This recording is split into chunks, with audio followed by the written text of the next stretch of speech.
Good afternoon, everyone. Thanks for joining us. We will allow some time for everyone to log on. If you'd like to let us know if you've seen any of the other lectures when you introduce yourself, and also where you're logging in from. If you would like to share that, it's fun to see where everyone is. And we'll get started in about a minute.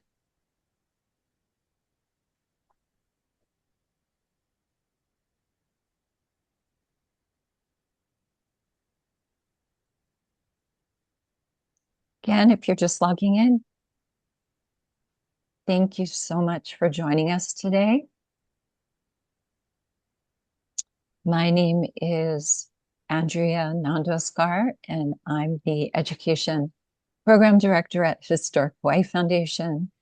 And I want to welcome you to the third lecture of the 2026 Annual Experts Historic Preservation Lecture Series. And this series is curated and co-sponsored by the UH School of Architecture's Historic Preservation Graduate Certificate Program and Historic Hawaii Foundation. This year's theme, for those who haven't been with us these past two lectures, is Preserving Hawaii's Parks, and today's presenter will speak about Lili'uokalani Gardens in Hilo on Hawaii Island, both some of its history and some of the preservation projects and efforts, and also challenges. Just a note that all of the lectures are being recorded and will be posted to HHF's YouTube platform, as well as the event webpage within a day or two of this talk. And please do view them again and share them with your community and your friends. If you have questions throughout, and I think you probably will, please do type them in the chat, and we'll be collecting them and addressing questions at the end of our speaker's presentation today. We'd also be grateful if you would take a moment to complete a couple of minutes. It's really short, to complete the brief survey that will pop up when you log off today. For anyone who may be new to Historic Hawaii Foundation, we are a statewide nonprofit, and we help people save historic places. These are sites that tell the stories of the many layers of history of Hawaii. We do this through education, advocacy, assistance, and protection of and for historic places. I'd now like to introduce our series co-host, Dr. William Chapman, who will say a few words and then introduce today's presenter. I hope you enjoy the lecture. Thank you very much, Andrea. Aloha mai kako. It's really a delight to be doing this again after having taken a sort of sabbatical for several years from working with this program. And like Historic Hawaii Foundation, I'd like to put a little bit of plug in for the graduate program in historic preservation at UH. It's now in the School of Architecture. It's a standalone certificate or something that can be taken by a UH graduate student as a concurrent student. So if anybody's interested, please feel free to contact me at wchapman@hawaii.edu, and I will be glad to get back to you.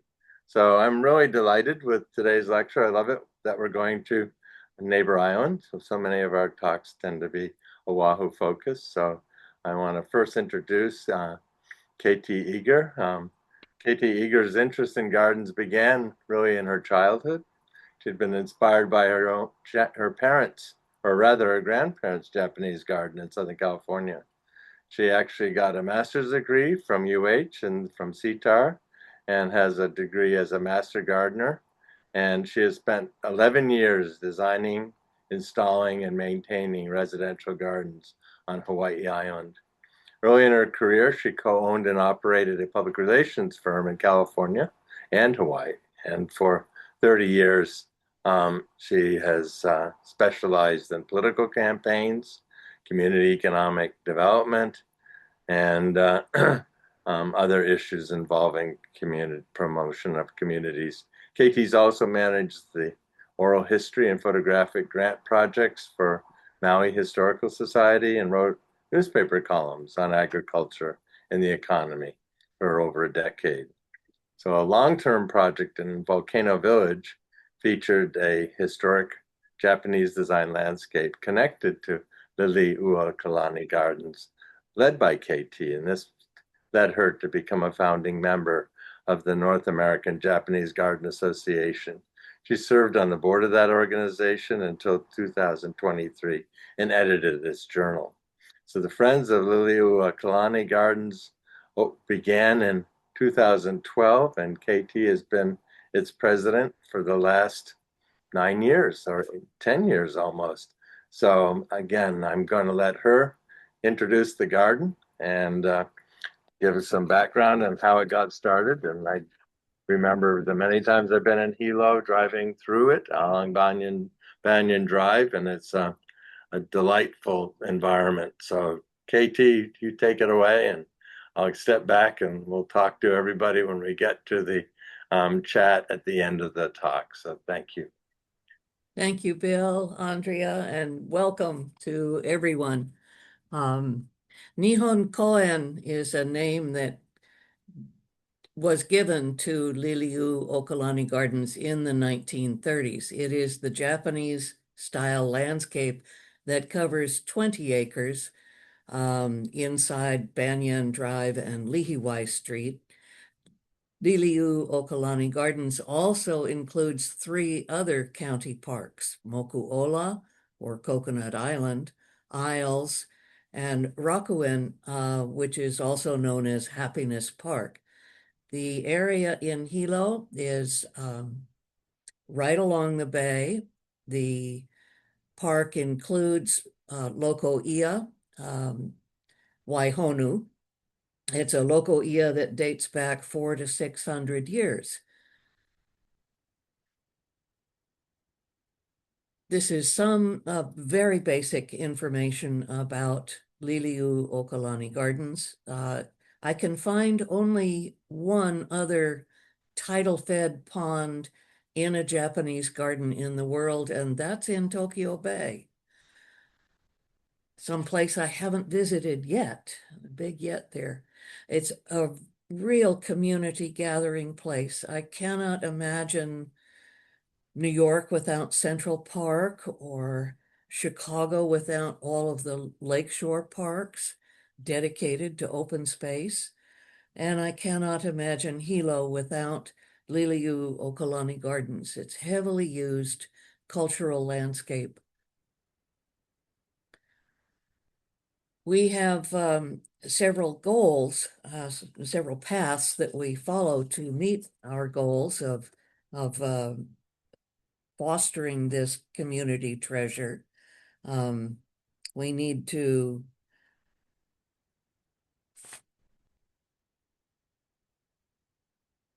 take care of what is there. And I was told early on by a fellow gardener in Texas that any garden that's over 25 years old, you have to look and say, okay, what comes out this year?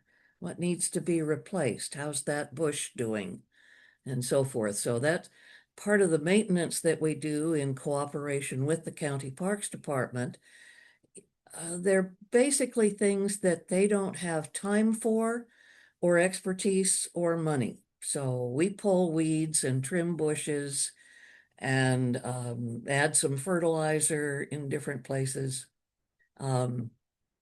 We've been fundraising for capital improvements, and we co-sponsor events with community organizations.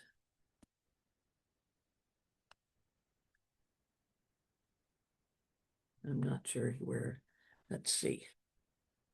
I've missed, I'm sorry, there it is. I've missed a couple of slides in here. There we are. King David Kalakaua was the first monarch to circumnavigate the globe. In the 1880s, he made an agreement with the Emperor of Japan for Japanese to come to Hawaii and work in the sugarcane fields. That particular block of immigration went from 1885 to 1924, when the Oriental Exclusion Act stopped immigration from that part of the world. but 200,000 Japanese immigrants coming through Hawaii had a big impact. People arrive with their language, their foods, their styles of cooking, their clothing, their patterns of gardening. And around that time also, thanks to World's Fairs and people traveling, um, it became very popular to have a Japanese tea party and to dress up in Japanese attire. This is Princess Lili'uokalani. I think she was about 13 years old in this photo. Queen Kapiolani became quite an aficionado of things Japanese. She had a collection of art and porcelain, learned the language, had people working for her in her home, the palace. So on the occasion of her birthday, paper lanterns were strung throughout the grounds of Iolani Palace, a practice that continues to this day. The Queen, Mrs. Kennedy, and Mrs. Machida are the three women most responsible for Lili'uokalani Gardens coming into being. Mrs. Kennedy came to Hawaii in 1901 as a teacher. She moved from California, was teaching in Waianae, and met people from Hawaii Island, moved over here, and in 1907 married Charles Clark Kennedy.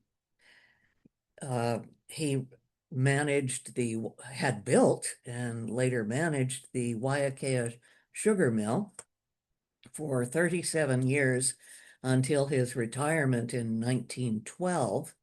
In 1914, they joined a Honolulu businessmen's group with a couple of newspaper editors and traveled to Japan for a World's Fair in Tokyo. A World's Fair that introduced koi, for example, from Niigata to the rest of the world. We have koi fanciers and hybridizers all over now.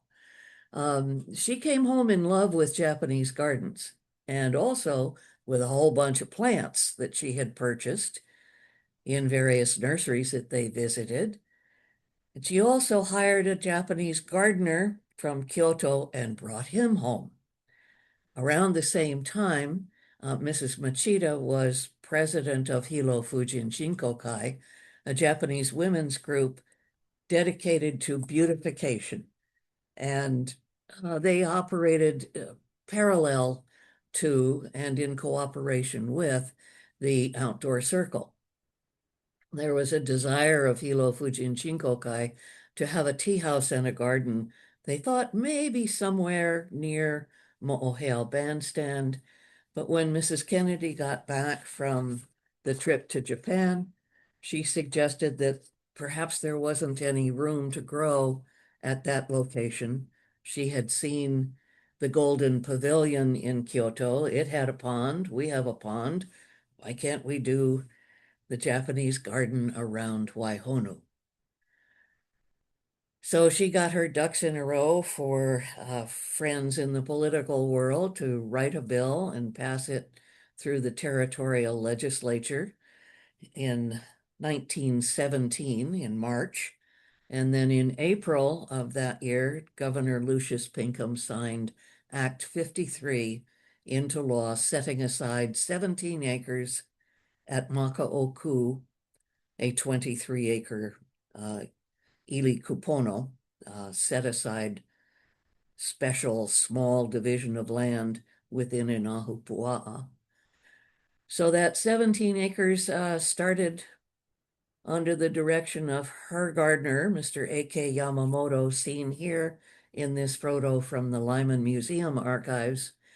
The square roof pavilion, there still exists a square roof pavilion, although recent construction on that same site. We don't have the thatched roof anymore. Current codes don't allow for that particular thatch, but that was a technique familiar to Hawaiians and Japanese and Irish of the time. So there were people who knew how to thatch a roof in Hilo. In the background, you'll see several tripods and pulleys, typical items used for moving heavy items such as stones and lanterns and plants. The value of old photographs can't be stressed enough. It really guides us in how we take care of the park and how we look to repair or replace iconic features in the park. The bridge on the left is a double arched, poured in place concrete bridge that was done by an apprentice um,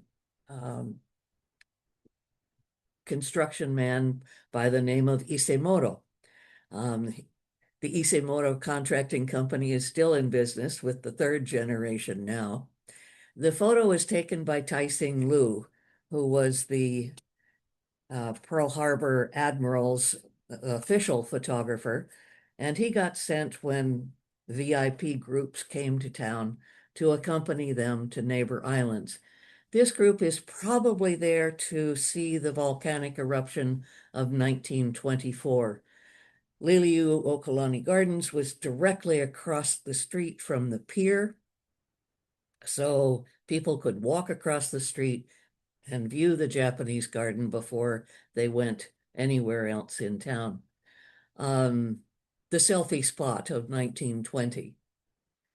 The other photograph is the lotus pond in Lili'uokalani Gardens. We were able to locate where it used to be based on the trees that are in the background. We also found newspaper articles that placed it in the 1930s. And we know that it was destroyed by the 46 tsunami.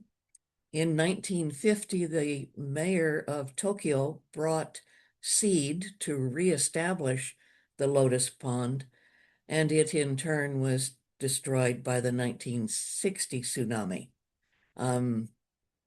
ADA improvements to the park 27 years ago put a sidewalk right through the middle of the site of the pond, but we have located the edging stones from about half of the pond, so we may be able to repurpose those on a project in the future.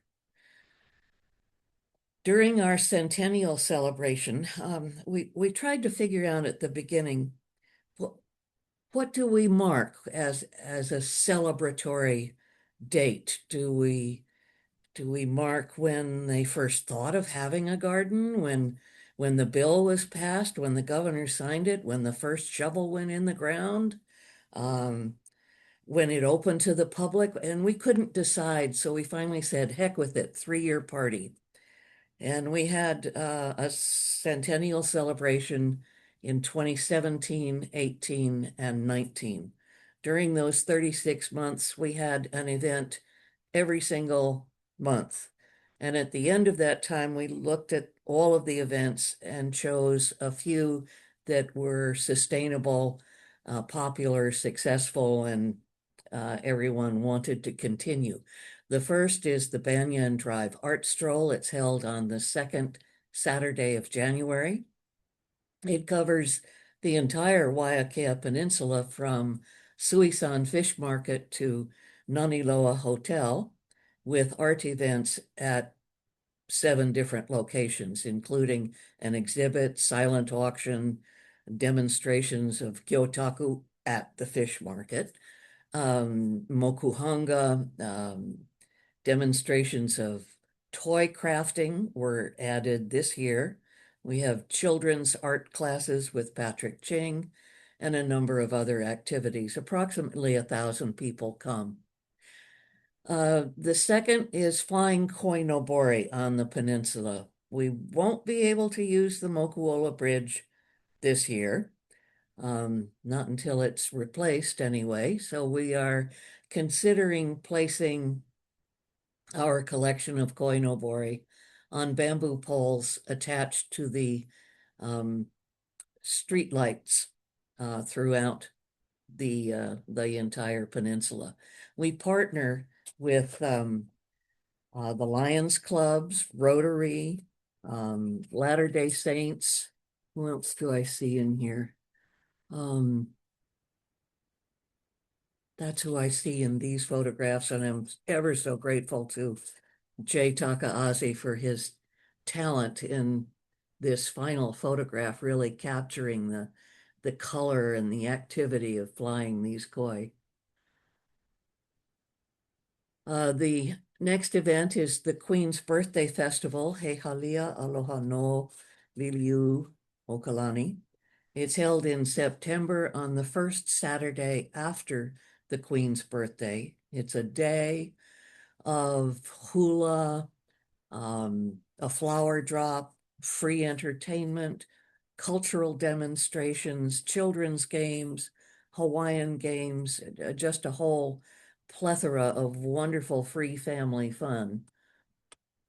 We also coordinate with the Hawaii Floriculture and Nursery Association for a floral design workshop and event, sometimes a competition. These events happen, sort of bounce back and forth between Kona and Hilo, but I'll tell you that the florists with whom I've spoken prefer coming to Hilo. The event in the photographs is 2019. We realized that a great many people have married in the park, so we invited everybody to come back and renew their vows. We provided the site, the leis, bouquets, boutonnieres, ministers, photographer. All the couples had to do was tell us they were coming, pick their minister, and show up. This gate was done by Grace Flowers in Honoka'a. We also illuminate the park on Christmas Eve and the night before from sundown until 9 p.m. And it's the whole park. We started very subtly with just placing solar powered lanterns inside the stone lanterns that are in the park. And one year, a young couple who had traveled extensively and had seen garden illuminations in their travels said, "Can we make it big?" And I said, "What do you have in mind?" And he said, "Well, I have friends who will put lights on the monkey pod tree." And I said, "Let's do it." So it grew. We now have the Lions Clubs lighting one corner, the Mauna Kea astronomers lighting another corner and bringing portable telescopes with them for night sky viewing. The Volkswagen Club has joined in. And this year, the Carousel of Aloha brought some samples of their work. There's Christmas caroling, and all kinds of activities throughout the park for this event. Our restoration efforts, golly, we had noticed this pile of stones, and we knew they belonged in a suhama. They were all smooth stones. Japanese landscape design has a mountain side to the garden and an ocean side to the garden. Even if they're nowhere near an ocean, there's still an ocean side to the garden. We didn't know exactly where it was until this old photograph showed up. It's 1931. It was posted on Facebook, a history of the Big Island in photos page. And the woman who posted it said, "Does anyone know where my grandmother is standing?" And I answered her. She and I are replicating the photo in the photo on the right-hand side. In this photo, I blew it up to see what the plants were in the background because there's a lot more greenery in this photo than there is in the present-day park. And while doing that, I saw the smooth stones in the background. So we had confirmation of where the Suhama was. We got help from Art Taniguchi, the Consul General's representative on the Big Island, to put Lili'uokalani gardens on a list that the Japanese government has of gardens of a certain age that need some help and might be worthy of a grant. It took some time to write the grant, get the engineering studies, have it translated into Japanese, and we were given the grant in March of 2020. Right when the pandemic shut down travel. So we weren't able to continue for 2 years until the team could finally join us. But that gave us time to do all of the preparation that was necessary. This is the pile of stones on the Mauka side of the pond. We got help from the Lions clubs and local contractors and our friends group and the Latter-day Saints. I see them here in that silver truck. We had a skid steer from a local contractor and a convoy of pickup trucks to move these stones from this hillside over to the job site where they were sorted into small, medium, and large sizes. We picked, we had another challenge, and that was to remove 9 to 12 inches of accumulated muck from the lava shelf that's the foundation for the Suhama. And it's in the cove in the foreground, the cove in the background, and 2 more coves around the corner to the right. So the Suhama covered this peninsula in the park. These youngsters are from a tour group of college kids on a sabbatical, a gap year, and also UH students, some Lions and some Latter-day Saints. We picked up the team from Japan, they're the ones in the white hard hats, and took them to the park, gave them a bento lunch seated in the wooden pavilion bridge, and gave them a chance to just settle down from their flight and arrive in Hawaii. By the time we got to the quarry, the lead stonemason said, "We will honor the lava of the park." This is the first rule in Sakuteki. Pay attention to the stones that are on site. We had done some pre-selection of stones, so picking the stones in the quarry went fairly quickly.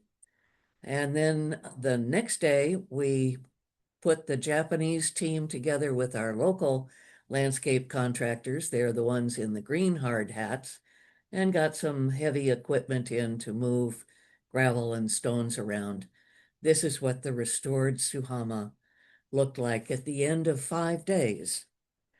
Of course, those days were 10-hour days. So there was an awful lot of work that got accomplished here, and a little bit of damage repair. Bringing heavy equipment into the park did leave some deep tire tracks behind that needed to be fixed.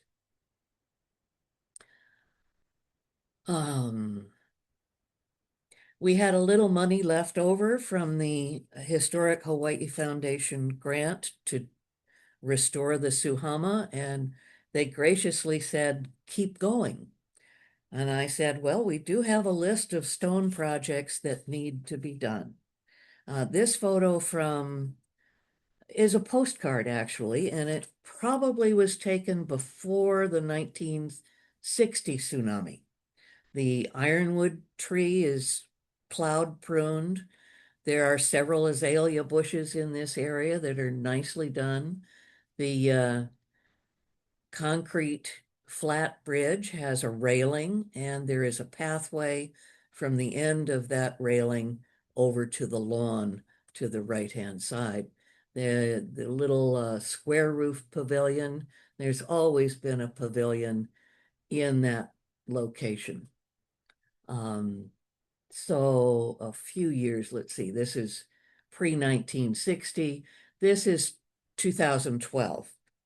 The ironwood tree is out of control. Um, the square roof pavilion has been rebuilt. The azalea bushes are just flat out gone. The railing is missing from the bridge, and the pathway from the bridge to the lawn area has just collapsed, meaning it was a bridge to nowhere. People walked across it and just ran into the lava.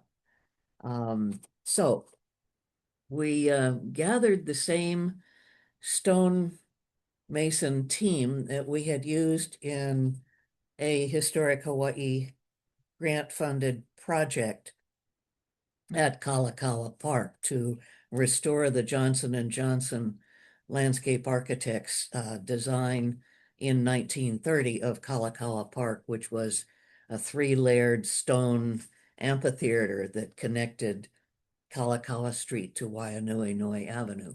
So this is the same team. Each of the gentlemen in the photo on the left is standing on solid ground. The gentleman in the white t-shirt is 3 feet deep in mud, trying to recover stones from that mud and stockpile them. And the gentleman with a headscarf on the right-hand side of the photo is standing on the foundation of the pathway. We had another problem in this area, and that's this invasive and very aggressive growing limu. It's gorilla ogo. Thanks to the Nature Conservancy having a group of fish pond caretakers, loko ia, kia'i loko ia, we learned just recently, a month ago, that there is one native Hawaiian fish that will eat this limu. It's nenue. We don't have any of this particular fish in the pond, so we're looking to introduce it.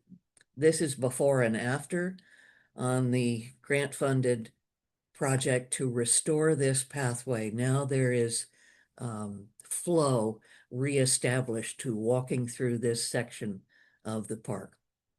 I don't know if you can quite make it out in this photo, but the stonemason, lead stonemason, Patrick, did carve a couple of stones to look like dolphins and set them into the path as his signature.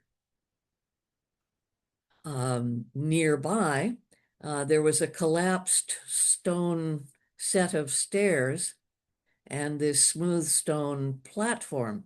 This is also one of the rules of Sakuteki, which is a 16th century landscape book in Japan. The first rule was pay attention to the stones that are already on site. The second rule is pay attention to what the owner of the property wants to see happen in the garden. And the third rule is leave room for the musicians. So we think it's possible that this may have been a use for this platform in the past. I'm still looking for some written description of people having a picnic here, or musicians performing, or bonsai being displayed, or something of that nature. There are other stone platforms in the park that we've been working to restore. Another restoration effort, a repair really, is 27 years ago, the county closed the park for an entire year to remove trees that were dying, provide more airflow through the park, to put in ADA accessible pathways. And those pathways were edged with flat stone. Driving trucks through the park tends to dislodge stone, which becomes a safety hazard. I know, because I stepped into a hole where one of these stones was missing and broke my ankle. So the stonemasons have replaced every single missing stone alongside the sidewalk throughout the park. we got a donation of 2 pallets of stone from West Hawaii Concrete to fill in gaps where we could not locate the original stone. We even went into the pond because we were told that some children had been throwing stones into the pond, and we found some original pieces. But we did have to replace some pukas with new stone from Waimea Quarry. Additional stone repairs continue. The Waihonu has a linear measurement around the entire pond of slightly less than 5,000 linear feet. About 10% of that has collapsed into the pond and needs to be rebuilt. Here we partnered with a group of Latter-day Saints youth who come to the Big Island for a convention every February. We get about 150 youngsters, so they're in the pond mucking mud in 5-gallon buckets. They're outside on the land pruning back and thinning a rhapis patch or an areca patch. And here, these youngsters are hale hale pohaku, hand to hand passing of stones, Hawaiian style, to repair a stone wall around a fish pond. And here's during and after photographs of one of the areas that we're working on. Recently, we've had a difficulty with one of our iconic features. This bridge dates back to the original park. You can see the square roof thatched pavilion in the background.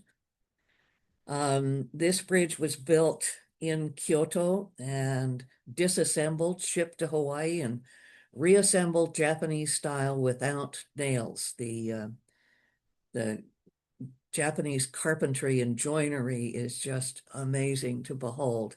You'll notice they're rather thick pieces of lumber. This is not your Home Depot 2x4. This is old school 2x4, which really, and 4x4s that were really sturdy. We see in this photograph, thanks to Takano Nakamura Landscape Archives, details that have not been available for decades. There's a carved panel under the bench that we didn't know about until we came upon this photograph.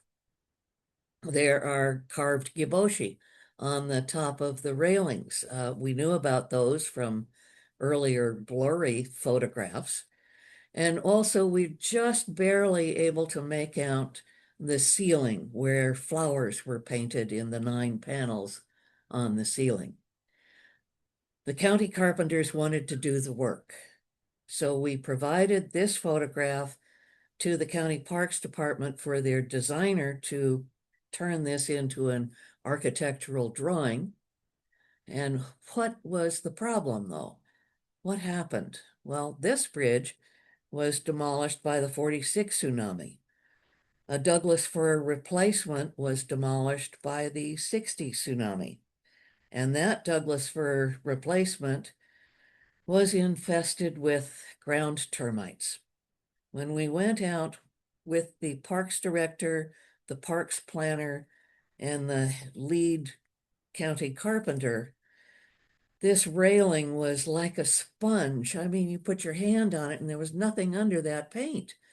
The lead carpenter, Lance, reached up and said, "Oh, this is an interesting feature," touching a carved beam, and it came off in his hand. So the county parks department planner said, "This is an emergency repair," which didn't require going out for a lot of permitting or requests for proposal.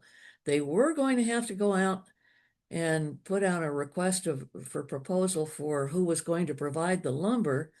And I said, would it help if friends bought the lumber?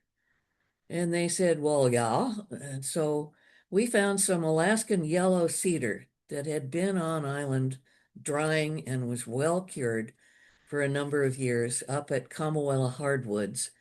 So friends of Lili'u purchased $7,000 of cedar and gave it to the county carpenters.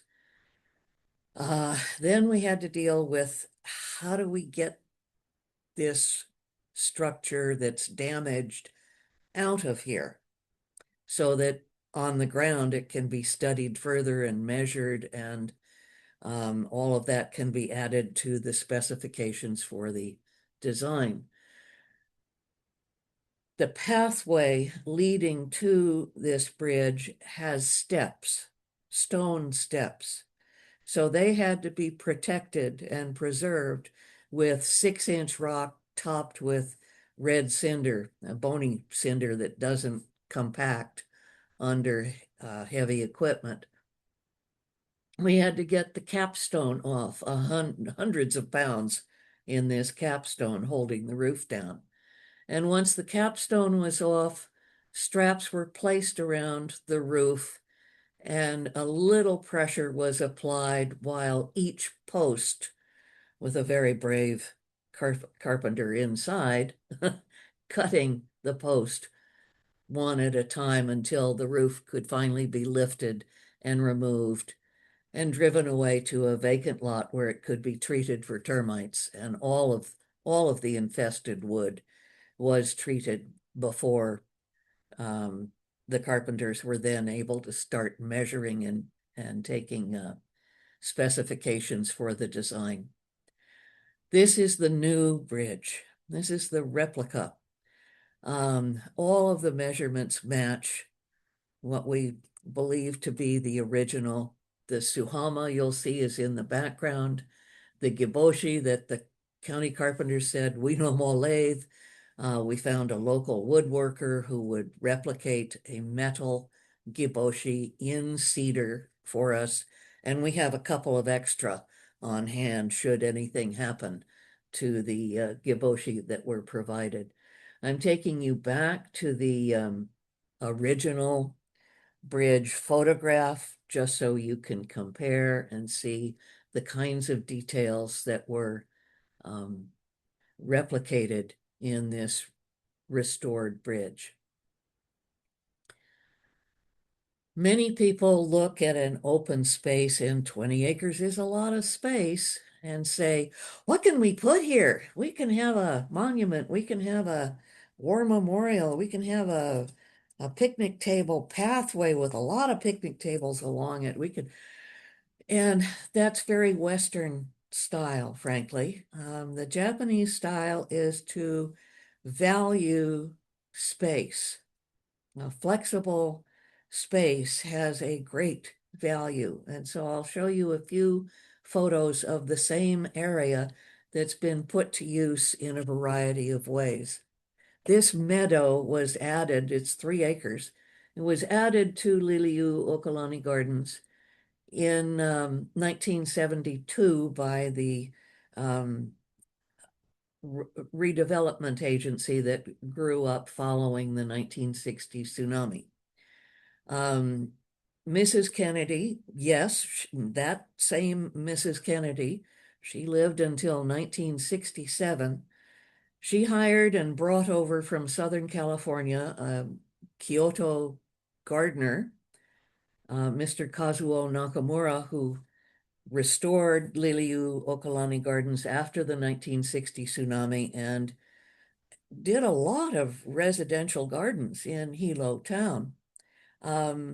In gratitude to the town of Hilo, he fell in love with Hilo. He retired here, lived in one of the hotels on the peninsula, and in gratitude, he installed this 357 stone arrangement, a Shichigo-san arrangement, which are the ages at which children reach a certain level of maturity and photographs are taken. So here's a family picnicking next to the stone arrangement. In the photo on the left, in the photo on the right, it's the children's games, the bouncing castle, the water slides during the Queen's Birthday Festival. It's a site where conventions can have a gathering, as the Lions District Convention in 2018, May 4th, 2018, if that date means anything to you. That's when the lava started to flow in Leilani Estates. And in the photo on the right is another of the cooperative efforts in floral design that we do with his HFNA, the Hawaii Floriculture and Nursery Association. This was done during the shutdown during 2020. We couldn't have a gathering. We couldn't have a workshop inside a hotel meeting room, but we could have widely separated, no more than 4 people together at a time, masked when they weren't having a photo taken. We could have 5 different locations where different wedding related arrangements were made, and then pop a couple of models in the middle of it and show florists in a webinar by demonstrating these or showing these videos how you could use an open space in a park. Thank you for allowing me to spend so much of your time talking about my passion, Lili'uokalani Gardens, and the passion of our friends of Lili'uokalani Gardens. Here is how to reach us, and I encourage you to take a look at our new website, which has a lot of historical photographs included. Thank you. Katie, that was just excellent, and it's really wonderful to see the work you've done. And everybody kind of takes outdoor spaces kind of for granted. They don't realize the enormous amount of work behind them. They aren't just kind of penned off natural spaces, and they evolve. It really takes very conscious interventions. As Andrea says in the chat section, if anybody has any questions, go ahead and put them in the chat, and we will try to address them. But I got a couple are there photos of the damage from the 1946 and 1960 tsunamis? Yes, they're in the Pacific Tsunami Museum. Okay. And we have made use of some of those photos to document what Lihihwai Street looked like after the 46 or 60 tsunami, what kinds of things ended up in the pond, and therefore the need to dredge the pond. The last time we can find any written record of complete dredging of the pond is 1964. There have been some portions of the pond dredged in the interim, but since 2016, we have been removing the accumulated mud. We're up to 21,400 gallons removed at this point, 1 5-gallon bucket at a time. Very impressive. Well, we do have a few questions now. There was one very early one, Local IA. Who manages the Local IA now? Department of Land and Natural Resources Division of Aquatic Resources has a good deal to say about the pond, but it's under the management of County Parks and Recreation Department. In 1927, a gubernatorial executive order gave Lili'uokalani Gardens to the County of Hawaii for maintenance. So DLNR, DAR comes into play when there's a nene tangled in fishing line, when there's a problem with mud buildup or a clogged makaha. We get permission from DAR, DLNR first, and then we go to the county when we need to do anything related to the pond. We really need to have on the county parks payroll a person in charge of the pond. We have a person, many people in charge of the land, but there's nobody in charge of the pond. And I think it's a substantial amount of acreage within the park, 5 acres, that it needs to have a person directly responsible.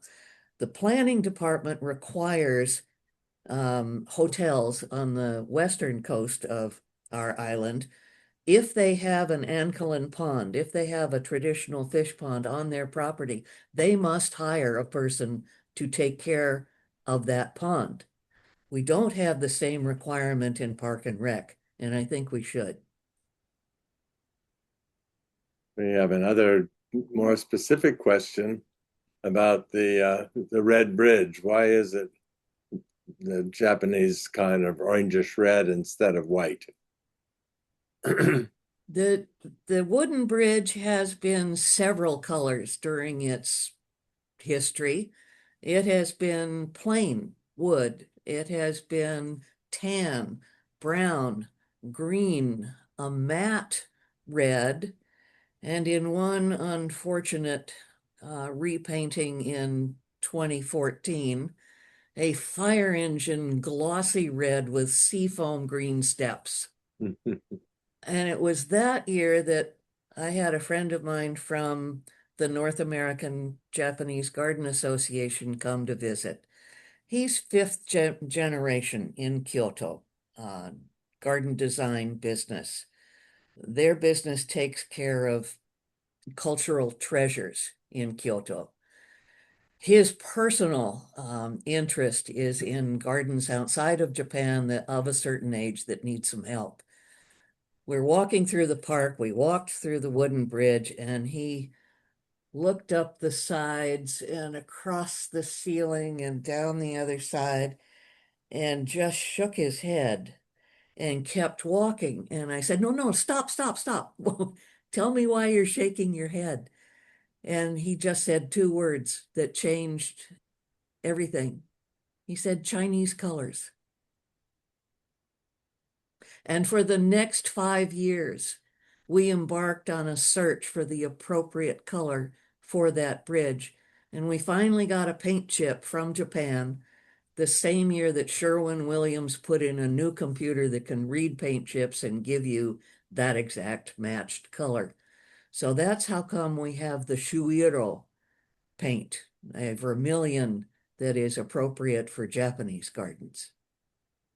What a good answer. You really had a very thorough, good reason. It wasn't arbitrary in any way. So thank you for that. There was a question earlier about getting to Moku Oloi on the Big Island. I mean, on Hawaii, Oahu. What is there any way for the public to get there? To Moku Coconut Ola? Island. Coconut Island. To Moku Ola, there's no way to get there right now. It's closed off, and the county prefers that no one go on the island at the moment. They're still studying what needs to be done. So no, there's no, at the moment, there's no way to get there. Some folks on Facebook have suggested kayaks and canoes and swimming. But, no, not now. I have even seen videos of people climbing over the barrier fence to get to the island, and don't put yourself in that danger, please. KT, I have a couple of questions. Oh, go ahead. I'm Go sorry, ahead, Barbara, Bill. Barbara Scheidler has a little question. She's talking about Moku Oloa in Hilo, I guess. There's another where the bridge was damaged. But I think you had said that you worked at Coconut Island before in Oahu. Is that correct? No. Oh, okay. I misunderstood. Okay. KT, I have a couple All of right, questions. One of them is regarding the stonework, and thank you. It was absolutely wonderful presentation. So interesting. The stonework restoration, I noticed that that's so important. And I wondered what, if any, special plans exist to continue training people to be able to do that work, and who is doing that work, and is it going to be perpetuated into the future? I hope so. This is a great learning experience for us, and we're grateful to Historic Hawaii for getting us started. Rotary clubs in Hilo have contributed some money to help us keep going. But Friends of Lili'uokalani Gardens spent $35,000 on stonemasons' labor and purchasing cement and tools and whatnot last year. So it's an ongoing effort. We're learning as we go from people that we meet in the Nature Conservancy, other fish pond conservators, um, on how an awai needs to be a little bit zigzag so it slows the tide down. Our stonemasons discovered in repairing a few sections here the original foundation, which in some repair work in the interim had been straightened out. So we took it back to the original foundation because Hawaiians knew what they were doing in fish pond building. They knew how to direct tidal waters coming in, to slow them down, to direct them to stir up debris and flush it out, as it were. Um, so we are reestablishing walls along the original foundation.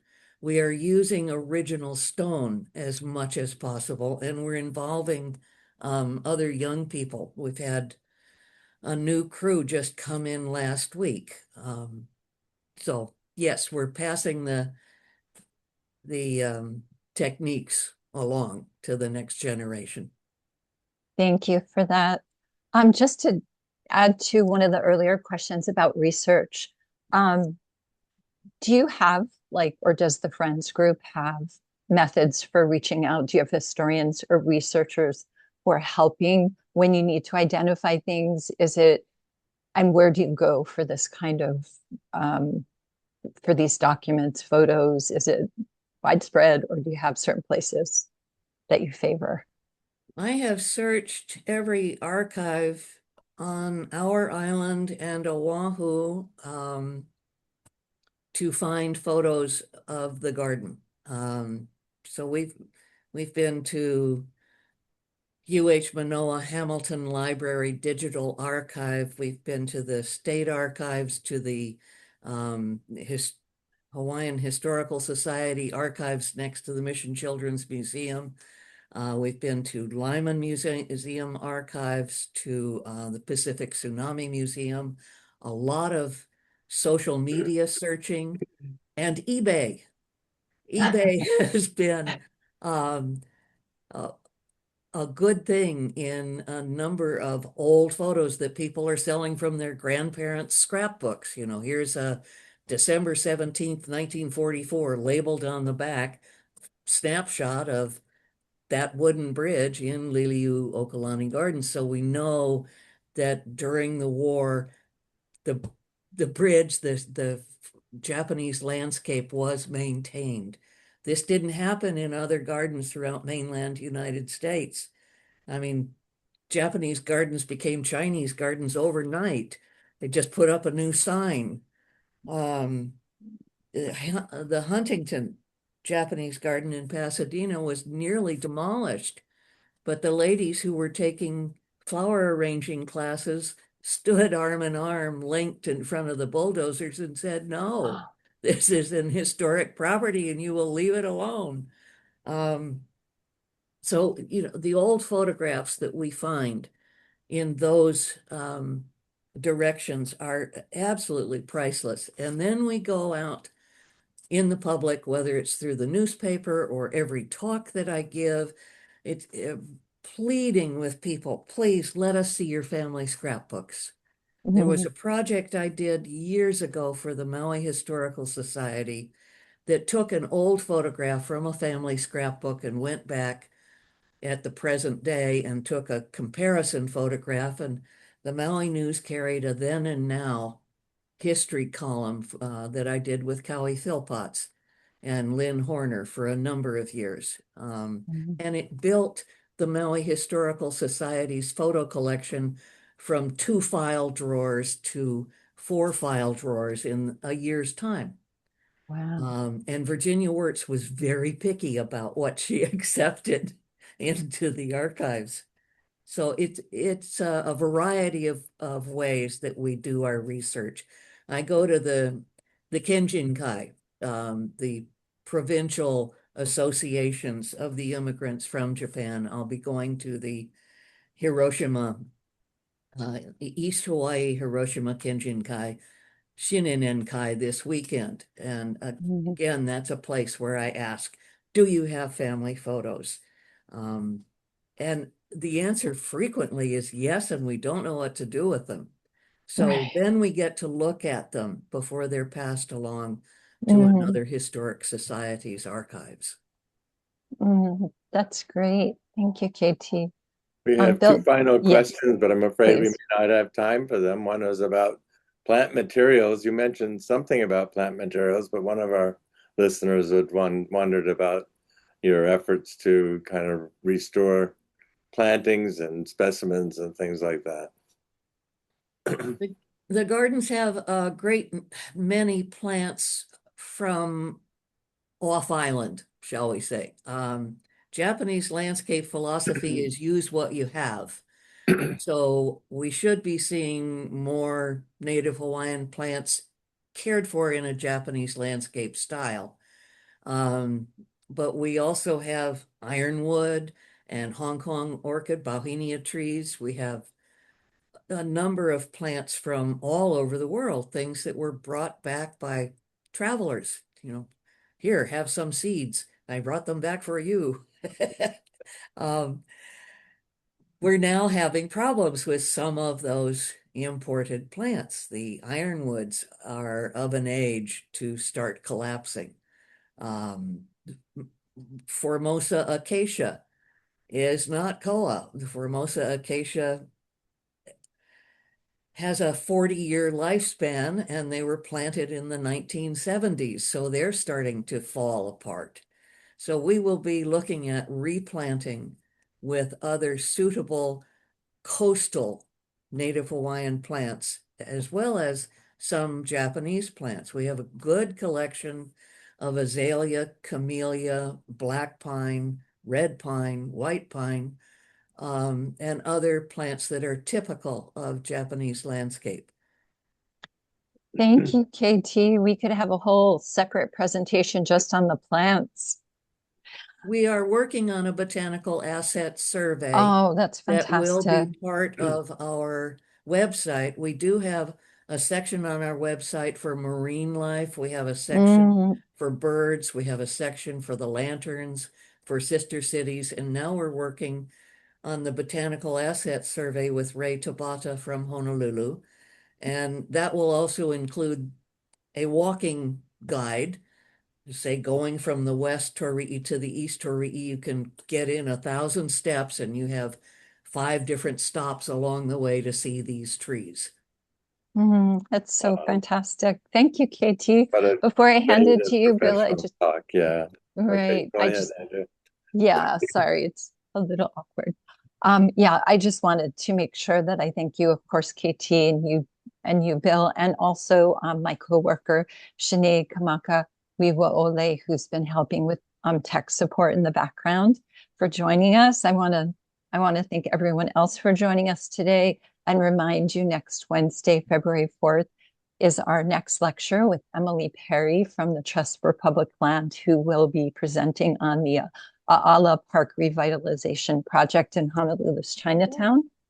And encourage everyone to register if they haven't and it's of interest, and to sign up for the HHF e-newsletter if you haven't, to take the survey, to support us and Lili'uokalani Gardens as well. Katie had given you the link. And with that, Bill, please close us out. All right. I just want Okay. to add to the thanks to KT. I thought it was a really wonderfully well prepared and illustrated lecture. I learned a lot. I think our audience learned a lot. Sorry we couldn't get to feral cats. That might have been a long question. So we'll leave that one for another time. But thank you so much for doing this. And always, Andrea and Shanae, it's always a pleasure working with you both. So thank you. Thank you for Same the here. invitation. Thank you for all of your participation. Good questions. All Oh, right. be well, everyone. Ahui ho Okay. until next week. Ahui Come ho. visit. Come Thank visit. you. It's amazing if you haven't.